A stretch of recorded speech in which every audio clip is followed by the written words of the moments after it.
No, I am not bullshitting you in the slightest. I am dead fucking serious when I mean that I genuinely believe that Sonic 4 Episode 1 is better than the original Sonic the Hedgehog game. Sonic 1 fucking sucks. Okay, it doesn't suck that much. It's just a very subpar experience. Sonic 4 is a subpar experience as well, but in a different, less offensive way than Sonic 1. So I thought that I might explain why I believe why Sonic 4 Episode 1 is better than Sonic 1 in this video. Now in this video, I am going to give kinda mini reviews of the two games and explain where each of them both shine and falter. Then towards the end, I am going to explain where a certain game shines over the other. Sound good? Okay, fantastic. Let's go.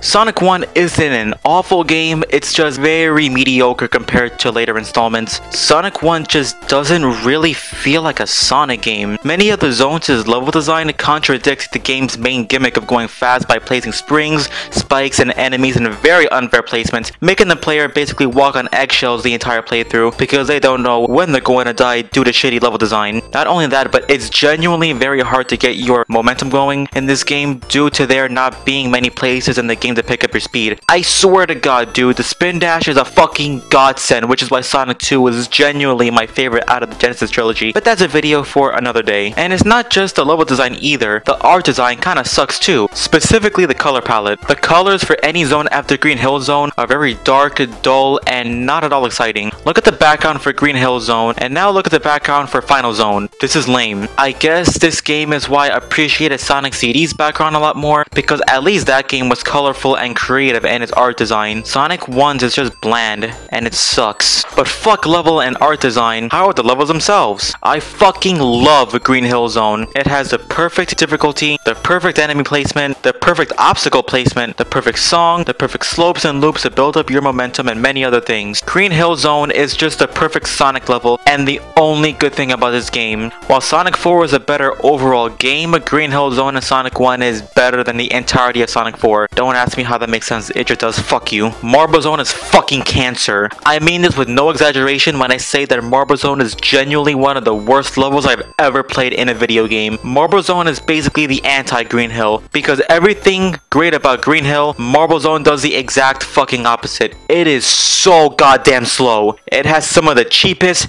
and unfair obstacle placement in the entire game. The music fucking sucks, and it has the worst enemies in the Sonic franchise. I fucking hate this caterpillar. I have to hit it exactly on its head, and if not, I get damaged by hitting it on its body and its fucking remains when it breaks apart. I feel like this caterpillar is a precursor to that goddamn star from Metropolis Zone and Sonic 2, because they're both annoying in the same way. Man, just fuck Marble Zone. It's genuinely awful in every single way imaginable, and it is what makes me never want to play Sonic 1 ever again. Woo! Hopefully the next zone is an improvement, right? Well, right actually, because anything is an improvement over this monstrosity. Spring Yard Zone is okay. Certainly an improvement over Marble Zone. I really like the music in this zone, and aesthetically it's pretty cool, but I just wish the colors were more saturated and pop more. It still really has cheap ass enemy and optical placements though. Like, how the fuck was I supposed to know these spikle anal beads were gonna be here? Why does the precursor to Metal Sonic just appear out of nowhere just to fuck me in the ass? This is another problem I have with not just Spring Zone, but with the entire game in general. It heavily relies on trial and error, which is just a really lazy and cheap way to implement difficulty rather than do something clever as the game progresses, in my opinion.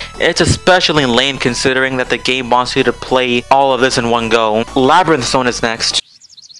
This sucks!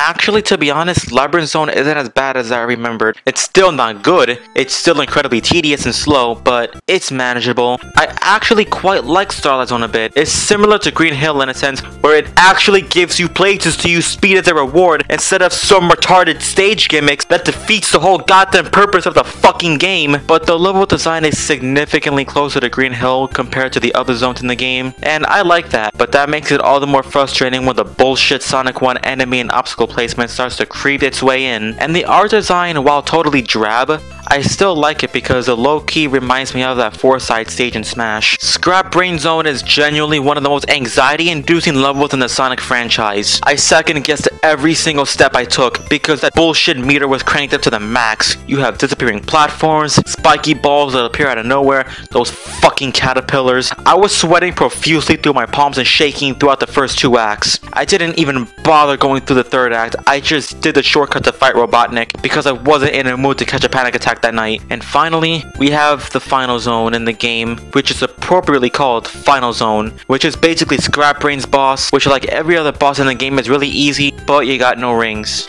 And that's Sonic 1. Overall, decent platformer for its time, pretty lame Sonic game, and by all means anything but this. On to Sonic 4.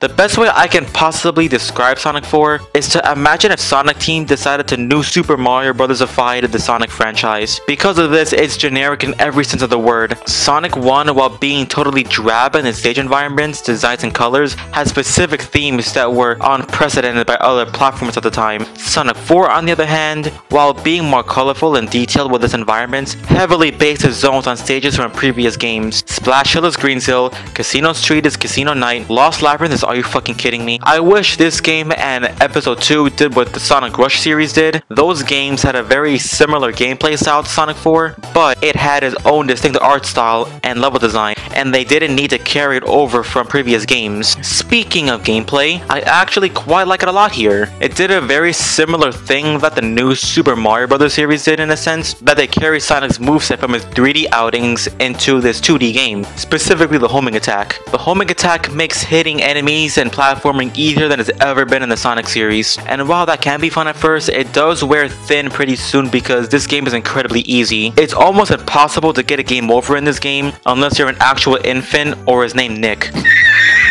Not to mention that this game is short, like really fucking short. You can probably beat this game in like an hour and a half, maybe less if you're a pro. The presentation and soundtrack of Sonic 4 is pretty basic as well. There is not one track of this game I vividly remember, even after replaying this game. The game's overall presentation isn't anything to write home about either. It looks like it's doing the bare minimum. I guess it's time to review the different zones, but it won't take me as long as reviewing Sonic's 1 stages, since they're basically reskins of older zones in previous games. Fuck! Not gonna lie here, I have nothing to say about the zones in Sonic 4 because they're all rehashed from previous games. They're not bad zones by any means except for Lost Labyrinth, but in my opinion, the worst thing about Sonic 4 was the lack of an identity. The gameplay and level design is all really solid, but Sonic 4 just feels like it wants to rehash elements seen in the Genesis trilogy and call it a day. I mean, these games did come out in a time when retro gaming was making a comeback, so it makes sense from a business perspective, but from a creative perspective, This sucks.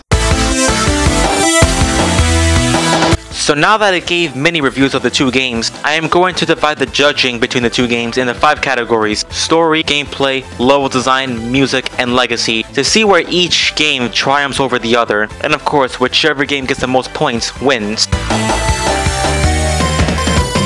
One thing I like about these 2 games is that they have relatively simple stories. Like I said in my Sonic CD video, Sonic stories truly shine when they're simple and impactful, not edgy and convoluted. Sonic 1's story is that Robotnik turned the woodland creatures into animals, and he uses them to take over the world, and Sonic has to free the animals and stop Robotnik. Nice, simple, and charming. Sonic 4's story is that Robotnik has finally had enough of that pesky Hedgehog, and tried to use all of his gadgets from the past 3 games to try to kill Sonic. Second verse, same as the first. While both of their stories are charming in their simplicity in their own right, I personally like Sonic 4's story better for its natural cohesion between it and the original trilogy.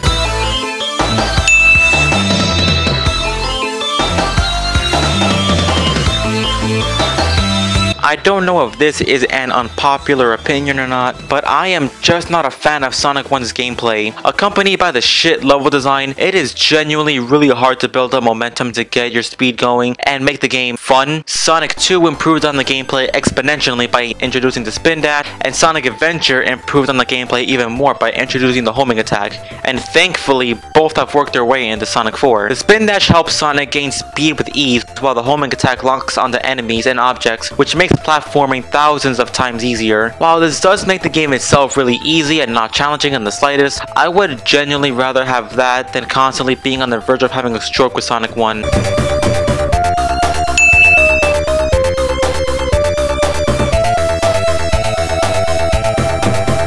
Sonic 1 gave us Marble Zone, so its level design is shit. Okay, instead of dismissing the discussion at hand, I am going to summarize the two games' level design in a short sentence as they're both incredibly flawed. Sonic 1 zones are mostly boring, tedious, and frustrating, while Sonic 4's zones are just uninteresting rehashes. Can you name me one zone in Sonic 1 other than Green Hill that is genuinely a blast to play in? Spring Yard and Starlight Zone have their moments, but they don't rekindle the magic of Green Hill. All of the other zones have some stupid annoying gimmick in them that ruin the overall gameplay of what this game was supposed to be. Sonic 4's zones are reskins of great classic zones from the original trilogy and also Labyrinth. Alright, I get it! They're not bad zones, even Lost Labyrinth has its moments, but they are just not interesting at all to replay in. I genuinely forgot every single zone in Sonic 4 going into it again, so I basically went in blind expecting nothing from it, and even I was underwhelmed by how void of originality it was. But anyway, like with the gameplay, I take something being mediocre and underwhelming as opposed to something being ungodly frustrating.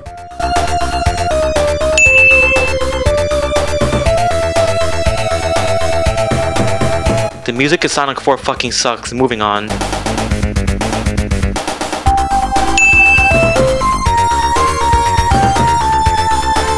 To be honest, despite the victor in this segment being very obvious and a dumbass idea to include it, I only added it here so we could round up the judging the 5 categories, so fuck you.